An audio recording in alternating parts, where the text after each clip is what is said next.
Okay, guys, we're doing a little bench work testing, learning exercise.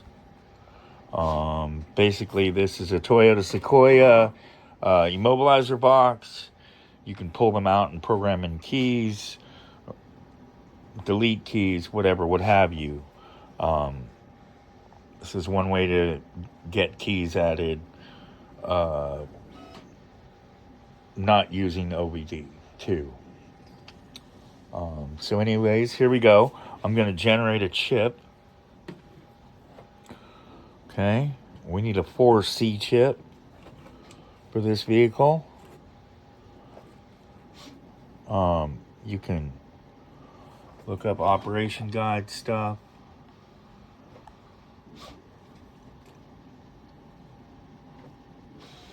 Taurus 4C chip type. Okay, it's telling you what type of chip the actual chip is that you're reading, that you had to unsolder from the board in one of my previous videos that I will post eventually. So that's your chip type information, and basically you can do one touch processing. It's reading the chip right now. It's asking you, do you want to save the file? Yes, I do. Okay. And then I'm going to change the number to, I'm going to put a 2 on it because I've already read the file. Okay. So I'm going to say bin 2. All right. So I'm saving that data. All right. So it's got like 5 slots used. And I guess for this exercise, I will be doing it, adding a key to the unused slot, even though you can add them to the used slots too. So, here we go. I'm going to go to 4C chip style. Actually, I'll back up so you guys can see where I'm going here, if it'll let me. I'm going to generate transponder, okay, because this is a super chip.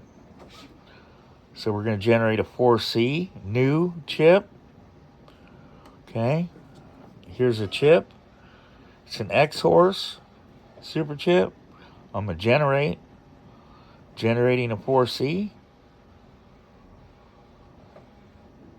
Okay, so that's complete. Quick like that, just done.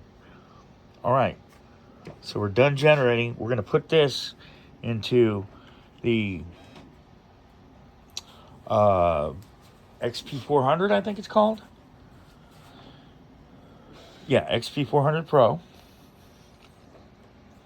All right, and then we're going to go to the unused spot. The chip's in the coil. Okay, that's where it's going to read the information from. And then we're going to go make key. Okay. And then we're going to generate the new file. We'll call it bin2. If I can get my fat fingers to work in there. Bin written to. All right, save.